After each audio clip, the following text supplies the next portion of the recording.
great interview with Andy Demetrio.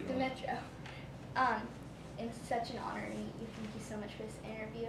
Thank you. Congratulations on 2 World Series, College World Series, and your latest overall wins at Tennessee and Vandy. Thank you.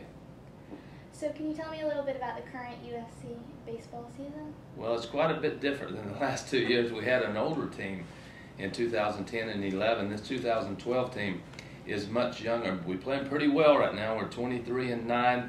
Not as good in the SEC as we want to be, but we got a lot of games left, and hopefully we'll continue to improve. And these young players, now that we're past the halfway point, then they're not freshmen anymore. Maybe they'll play a little bit better in the second half.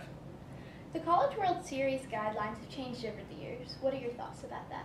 Well, I love the way the College World Series format unfolds. You play a regional after your regular season ends. If you're good enough to go to the regionals, it's a regional format where 4 teams come in, and then if you survive that, then it becomes a super regional where you have 16 super regionals throughout the country, and then 8 winners go to Omaha, Nebraska for the College World Series, and it's 2 4-team brackets that culminate in a national championship. But it is a great format and a great venue in Omaha, Nebraska. This week you're playing Mississippi. How do you feel going into the game? Well, Mississippi State comes to town next weekend, and they're a team that's really improved right now. They just won their series against Vanderbilt, and they have some power pitching. But we're at home. We play a little bit better at Carolina Stadium, so hopefully it'll turn out to be a good weekend for us.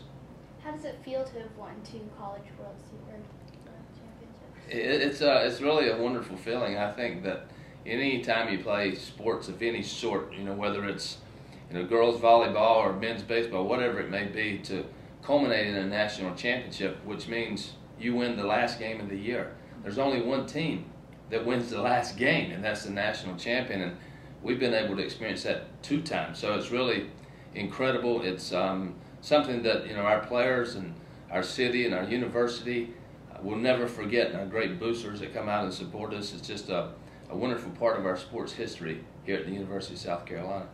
Who do you feel is the tougher opponent in the games? Well, they're all very, very difficult, but probably last year winning a national championship against the University of Florida, they're still one of the better teams in the country. And in order to beat them, we had to play almost perfect, and we did. We had some great games against them. You started the Ray Tanner Foundation. What is it, and why did you start it? Well, the Ray Tanner Foundation is an organization that gives back to the community. Our mission statement really surrounds children and their families. We just raise money to give back to charitable organizations that try to make our community a better place to live for those that may be less fortunate or have some physical handicaps or family issues.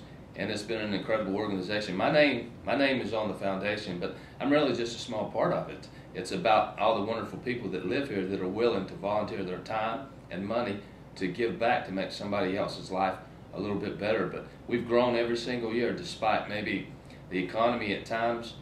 We were at almost $100,000 last year in money that we gave back, and in 2012 we expect to exceed $100,000. So it's been a great organization where we've been able to give back to our community.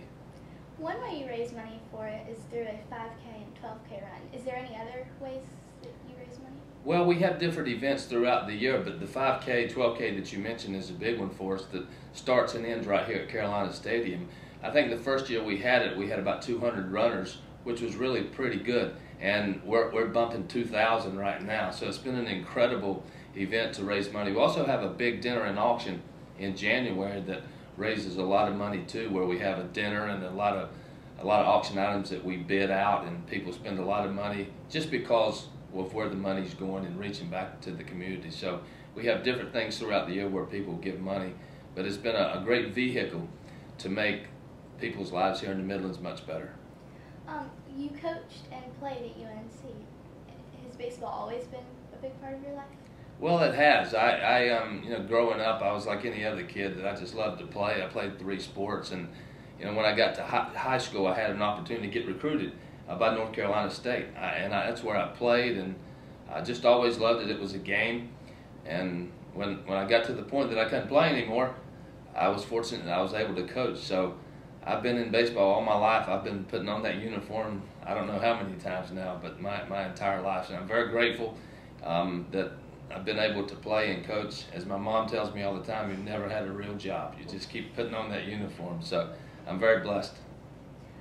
At my school, CrossRoads, over 1,000 sixth graders attend. Can you give any advice to the students who want to play a college sport? Well, you have to work hard at it and be passionate. It has to be fun. It's not a situation where you worry about things you can't control. And you have to understand in sports there's failure. That's just the way it is. There's failure in life. And when you go out, whether it is golf or volleyball or basketball or baseball, there's going to be times that you fail. You can't worry about failure. It's just temporary setback. You have to be passionate about it. You have to have fun doing it. And you have to work hard if you want to improve. But it has to be fun. They never say it's time to work the game. It's time to work basketball. It's play. So you have to enjoy it and you have to have fun at it. And maybe you'll get a chance to play at the next level. But you just have to be committed and have a great time doing it. When it's not fun anymore and you're not willing to work, then you shouldn't play. But until you get there, have a blast. Do the best you can with it. Thank you so much for this interview. Thank you.